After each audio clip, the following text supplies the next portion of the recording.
my kings, queens, and in-betweens. I'm Valerie, and welcome to my channel, The Bookish Valkyrie. So today's video is a wrap-up for the month of January. It was a really good reading month, but this month has been a rough one. If you watched my last video, you know why the last couple weeks may have been less than fun for me. I still haven't got my microphone back, so we're making do with the earbuds. Hopefully it's not too bad sound-wise. And hopefully it's better than the headphones were for the last half of my last video, because that was interesting.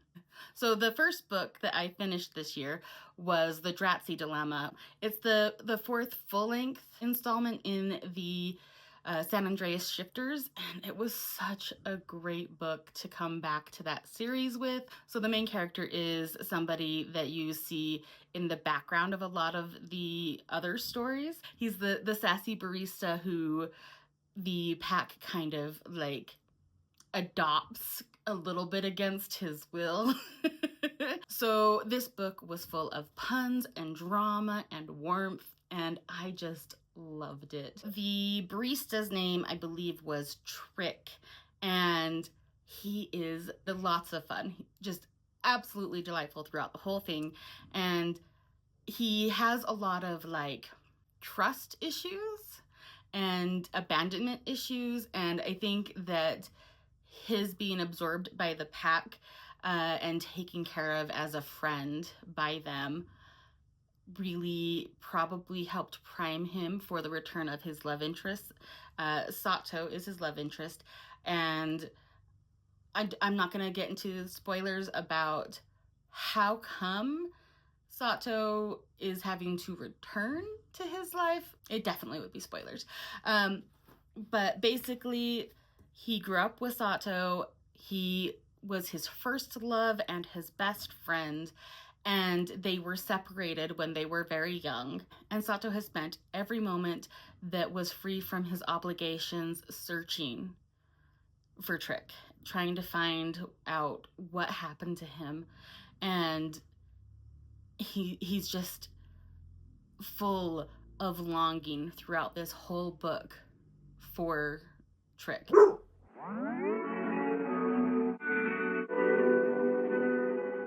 If you've never read the San Andreas Shifters series by G.L. Carragher, I absolutely recommend them. It's a paranormal romance series, and it has a lot of cozy features to it, but there's always some big dramatic thing happening in the overarching plot where like somebody's in danger, so it has like elements of suspense to it, but overall, at least for me, the feel of it is more cozy than suspenseful.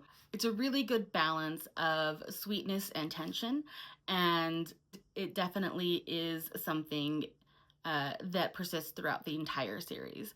So if you're looking for a new romance series, a new paranormal romance series, this is definitely one that I recommend.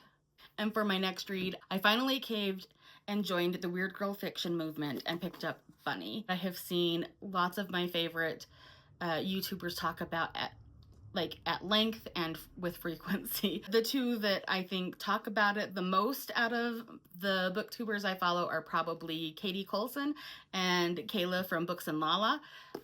This is such a great book. I totally understand now why everybody was going on and on about how strange but captivating this book is.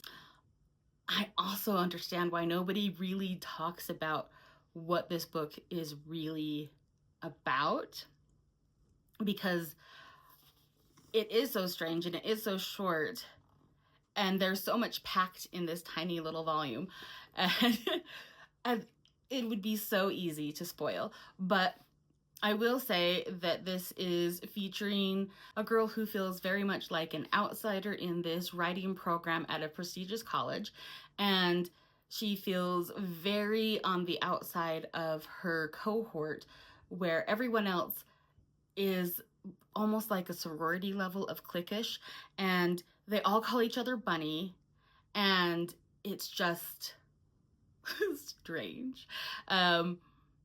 but like in the best way. I definitely think I will be rereading this book, possibly on a yearly basis or something like that. I don't know. But this is crazy, and I feel like it's one of those books that you're going to catch more every time you read it. It's gonna look just a little bit different every time you read it. And I'm actually pretty excited for another read through somewhere down the line for this book. And next I read I Think Our Son Is Gay. I love this. This is so sweet.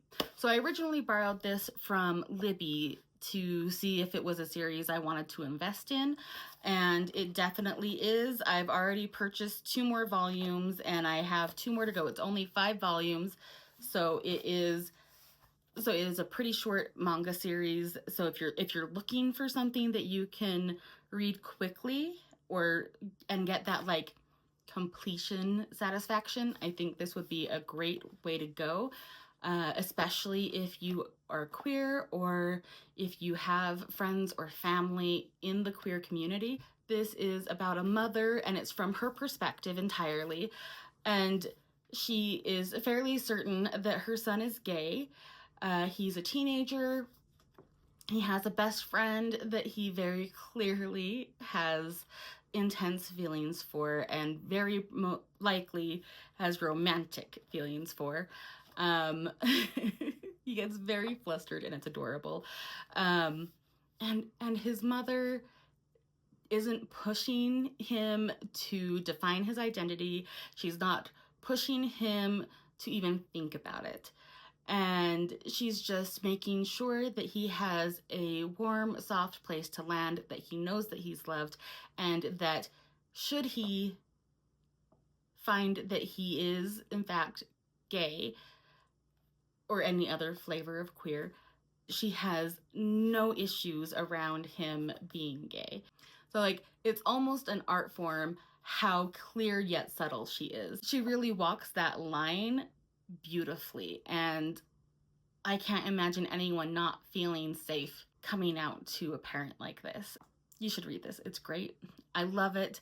I cannot wait to finish reading this series. I have the 2nd volume of this on my headboard waiting for me to pick it up, but I kind of have been hesitating because I don't know. I kind of want to have the whole series so I can just breeze right through them. I just really loved reading this, and I can't wait to read the rest. And the next book is also something that I borrowed from Libby. It is a poetry collection by Amanda Lovelace. This one is called Shine Your Icy Crown. I really did enjoy it, but I don't know. I keep reading Amanda Lovelace poetry collections hoping that I get that same feeling that I got when I read her first poetry collection, The Princess Saves Herself, at this one. That one felt so amazing, but I haven't really connected with any of her other collections, and it makes me kind of sad. I don't know. I gave this one a 2.5. And I just realized that I didn't tell you what ratings I gave the last 3 books, but that's easy because they were all 5 stars, which may have been part of why I felt so let down by this poetry collection, because I just didn't connect with it, and I was on that 5-star high, and then I came in with my little hope that maybe this one would be the next Amanda Lovelace poetry collection that I would really connect with, and I just didn't. The writing style is the same as the first. I don't know what the difference is between her first collection and every other collection she's written, but I just don't love any of them the same way. I don't know.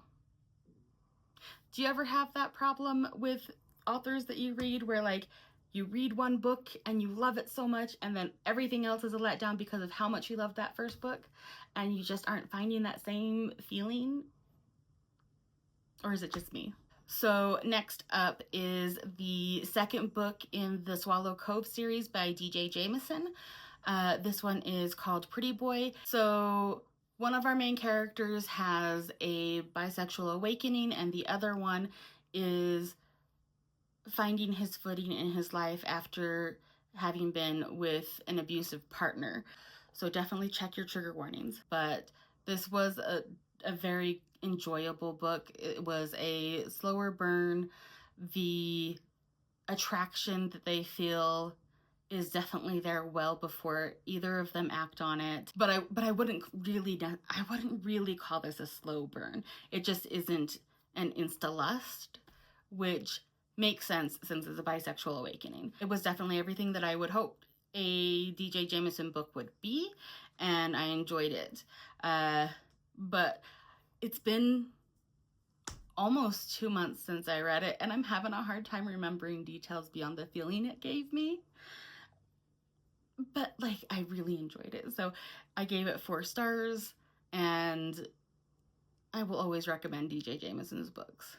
And then there was a major shift in gears with the next book, and that is Murder on the Red River by Marcy Arendon. This is the first book in the Cash Black Bear series. This character definitely reads very gritty. She's very young. She's like 19, but she has had such a rough life. She's essentially been in foster care since she was 3, and so she definitely reads older than your typical 19-year-old, but not in a way that feels disingenuous. Like, it makes sense that she reads the way that she does, but she, I don't know, I want to say that this is a little bit, has a little bit of magical realism to it, because she has dreams and sees ghosts, and they help guide her through this mystery, through figuring out what's happened to this murdered Indigenous man. And she has an interesting relationship with the local sheriff. He has been the only steady adult presence in her life. He's essentially the closest thing to a father or an uncle that she's ever had, or at least within her memory. And he definitely treats her as though she is family. So this book takes place in the, I want to say, like late 60s, early 70s, like depending on if we're in the current timeline or the past, because we do get to see pieces of Cash's past and what led her to where she is and how she is right now. By the end of this book, she is taking a chance on herself to improve herself and to improve her possible future, instead of just accepting the crumbs that society is trying to say is what she deserves. And I do have the next book in the series in from Libby on my phone right now, so I will probably be picking that up in the next couple of days. Murder on the Red River was 5 stars. Absolutely recommend it. Loved it.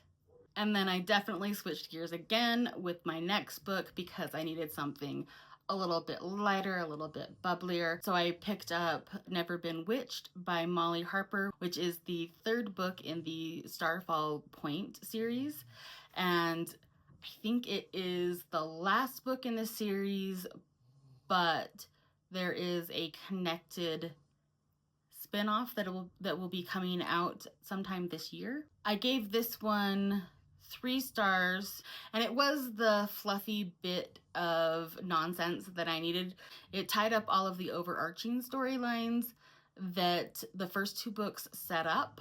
We finally find out who our big bad is, and it is a little insta-lovey, so if you're not into that, Molly Harper may not be the writer for you, because all of her stuff is very rom-com-y and very quickly paced on the infatuation. So if you like a quickly paced romance, if you like a quickly paced rom-com, definitely recommend Molly Harper. She makes me giggle. She's got a direct line to my funny bone. If you haven't read Molly Harper, I would definitely say you should start with the Jane Jameson series. She is a librarian who finds herself in a vampiric state, and it is nothing but hijinks and hilarity. And actually, that series does have a more drawn out romance. It's still kind of insta lovey, definitely insta lusty, but their romance is drawn out over the course of like 3 books, maybe 4 books. I can't remember. It's been a long time. But I love Molly Harper, and all of her audiobooks are read by the same narrator, and I definitely recommend her. She hits that humor just right. Her timing and her synergy with Molly Harper's writing is just beautiful. They are a match made in heaven, and I hope they never break up. The next books that I read were volumes 8 and 9 of Given. This is a story about 2 high school boys and their band and their romance with each other.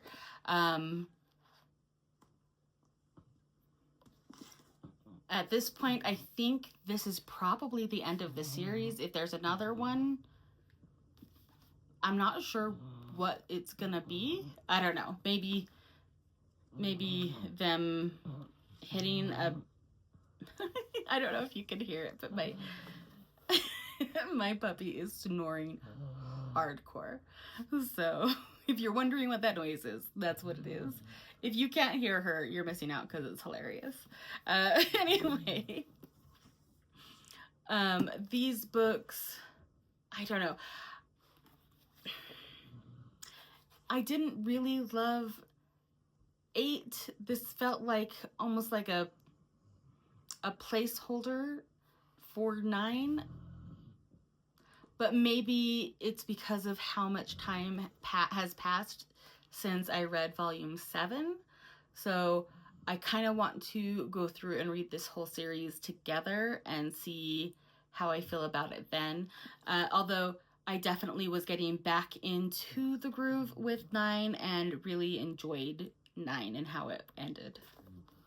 Again, I think this is the end of the series, but I could be wrong, and I wouldn't be sad if there was another installment after this. The next book that I read was Liches Get Stitches by H.J. Tolson. This was something I borrowed from KU, and it was all right. I don't know. It was okay. It wasn't what I was hoping it was. It was a lot drier than I was hoping for. There were definite moments of hilarity, and the overall story was good, but the execution, I don't know, at least for me, was kind of lacking. So I just settled on a 2.5. It wasn't bad, but it wasn't really good. So then my next book that I completed was also from KU. It was Make Room for Love by Darcy Liao. And I don't know.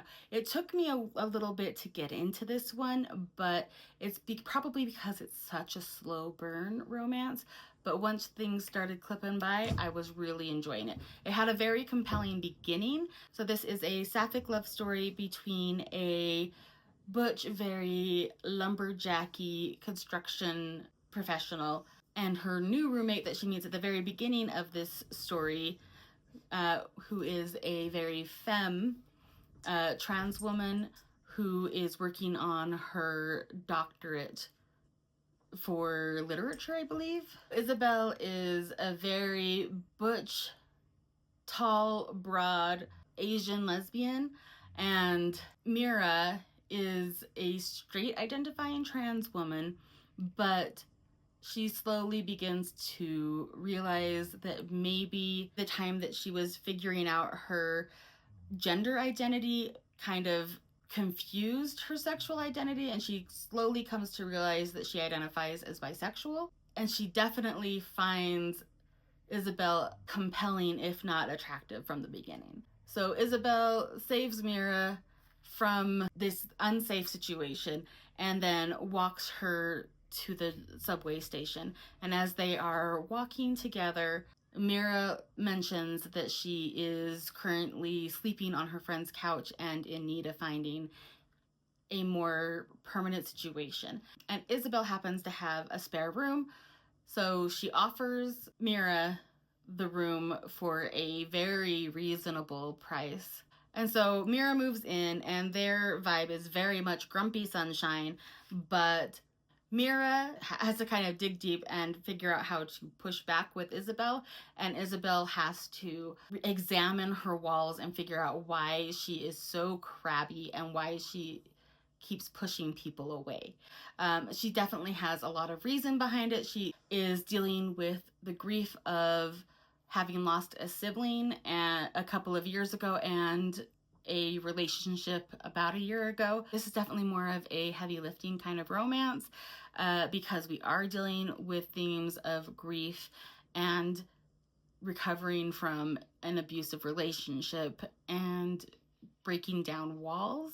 There's a lot of baggage that they need to work through before they can work on the walls between them as a couple. So if you are here for a slow burn romance that has a whole lot of work to be done, this is the book for you. I gave this 4 stars because it was great, but it's a slower burn romance that I am personally interested in most of the time, so I didn't quite get that 5-star feeling from it. But I really did enjoy it. It was very well written, and I would absolutely read from this author again. And then this next one was something that I decided to pick up and read on impulse because it's just a really short 8-page short story called Compulsory. It is kind of like a prequel short story of the Murderbot Diaries. It definitely predates the first novella, and again, it's only 8 pages. So, but you know, it shows up as a book all on its own, so I counted it. It was very interesting to read Murderbot with my eyes instead of with my ears this time. Murderbot's voice is so very much that narrator's voice in my head that reading it with my eyes, I was having a hard time with my internal voice not matching the narrator's voice. I don't know. But it was still good. I still enjoyed it. And it definitely made me want to revisit Murderbot. So I'm thinking I will probably be doing a reread maybe in March. I don't know. We'll see. But I love Murderbot. So after that, I picked up The Spell Shop by Sarah Beth Durst. I really loved this book, and I love the purple edges. This is a cozy high fantasy, and it definitely has some higher stakes for a cozy fantasy, but it still has that cozy fantasy feel. Basically, we are following a blue-skinned librarian as she and her sentient spider plant are running from the burning city to her childhood home on an island. And they are bringing the precious cargo of books that they saved from the fire because they were burning the library. But the problem is that these books that she saved are all magic books, and it is illegal to practice magic outside of the purview of the Empire. But she quickly finds that the island that she is returning to is not as prosperous as it was when she was a child because the country's leader has not been sending his magicians out to do their maintenance magic so that these people can survive in the world, because in this world there are a lot of things that need to be tended to through magic, and because magic is under such tightly reined control, people have lost the folk knowledge that is what helps their community survive. And so this neglected little island is in desperate need of magic. Our librarian decides to open a jam shop as a cover for these small magics that she's working to help the land to prosper again. Her love interest is absolutely adorable. He is just the sweetest cinnamon roll, and she is a crabby, crabby girl. I very much enjoyed reading this book, and I would love to see what comes next. So next up is Ankle Snatchers by Grady Hendrix. This is a short story that I just read really quickly. This was actually a really, really creepy book. This might have been the creepiest story from Grady Hendrix that I've ever read. I definitely would be interested to read some more short stories by Grady Hendrix if this is what his short form stories look like. I went into Ankle Snatchers pretty much blind, and because it is so short, other than the title, I don't think you really need to know anything else about this story. Just understand that it is creepy and unsettling. And then the next story was kind of like a mashup mood of the last two books. And that was When Among Crows by Veronica Roth. This is a fantasy story, very paranormal, but with a horror edge to it. I wouldn't strictly call this a horror, but it definitely has that horror flavor to it. Our monsters are truly monsters, and I love them. I'm so excited to read the next installment in this series and see what these characters get up to next.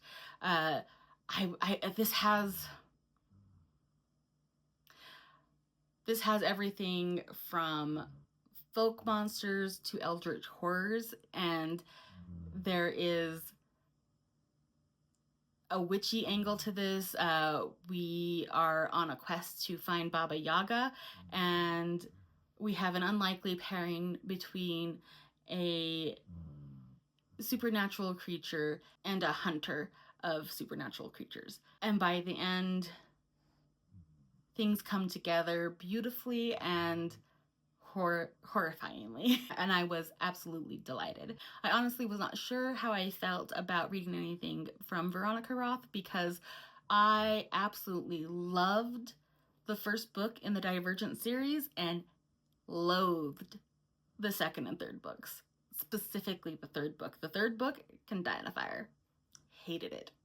And so, having had such a mixed experience within a single series from this author and not having read anything else from her until now, I just didn't know what to expect. And I have to say, I was so pleasantly surprised with how much I loved this book. This was another 5-star read for me. January was just full of high ratings. Next up was a contemporary romance by Saxon James. The Husband Hoax is the first book in the Accidental Love series, and I am super excited to continue on in this series. Basically, our two main characters meet outside of a wedding / reading of a will in an event center. So this is a fake dating romance between a down-on-his-luck actor who is trying to reconnect with the family that rejected him when he came out as gay, and a billionaire who needs a husband to get his inheritance from his grandpa's estate.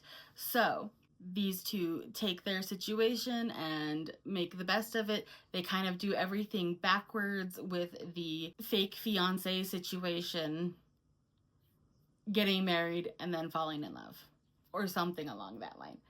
It's been a minute, so the series of events is a little bit muddy, but they definitely do things backwards, and it is a great time.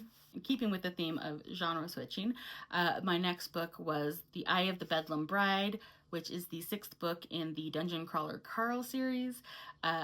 Donut was delightful as usual. Carl was as unhinged as usual, and the traumatic hits just kept coming along with all of the laughs. I had a great time with this. It is probably my favorite book in the series so far. I have just recently started the 7th and most recent release of Dungeon Crawler Carl, and from what my husband says, because he's already read it, this one's absolutely wild. But again, I just started that one. Up to this point, number 6 is definitely my favorite book in the series so far. And that brings us to my last read of January, which is In a Jam by Kate Canterbury. I absolutely loved this contemporary romance. This was a friends to lovers romance, which I have a tendency to have difficulties with, but the way this was written was perfect. All of the things that I need for a friends to lovers romance to work for me was present, and it was so good.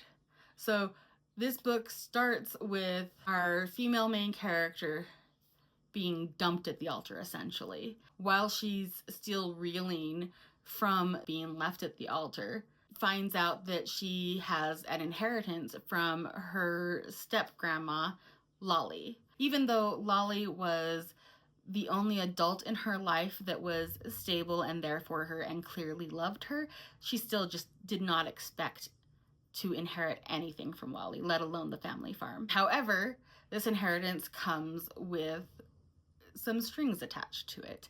She needs to live on the farm for the first year, or at least the majority of the first year, and she needs to be married by the end of the first year. So she goes to the family farm to lick her wounds and recover. She takes a sabbatical from her job as a teacher and enrolls as a substitute teacher at the local school district, and reconnects with her best friend from high school, who is angry at her for leaving him behind. And so we have a very grumpy, sad sunshine situation happening. Like, she's like, her base setting is sunshine, but she's very sad right now, and she is definitely recovering her sense of self right now. So this is a slow burn. It's a long book, but it's absolutely worth it. And just as I was starting to get frustrated with it, let's see, and just as I would start to get frustrated with it, because like I've said before many times, slow burn romances are difficult for me, and every time I would start to get frustrated, something would happen. So I would say this was pretty much perfectly timed, because it brought out just enough tension to get me to that frustrated point, and then it had that payoff of something happening right there. I don't know, I loved it. It was a great book. I gave it 4.5 stars. There were just a couple of like tiny little minor tweaks that I would have made to it personally to make it the perfect romance for me, but considering that this is not my usual set of tropes, I think that that is a fantastic rating for it to have earned. And it was definitely a great place for me to end the month of January. All right, so that is it for me. If you liked this video, please give it a thumbs up and subscribe if you want to. Let me know down in the comments what your favorite read for the month of January was. And if you don't want to do that, leave me a fruit emoji for In a Jam. And thanks for watching this video. See you next time. Stars shining bright above me. Night breezes seem to whisper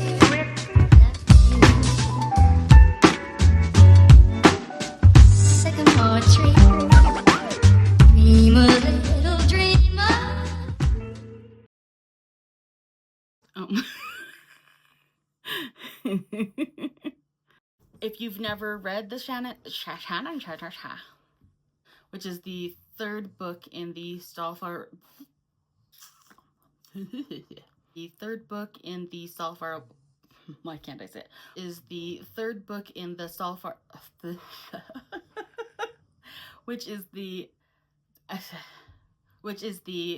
third book in the Starfall Point series. Let's see, which is the third book in the Stalfar, which is the third book in the fall.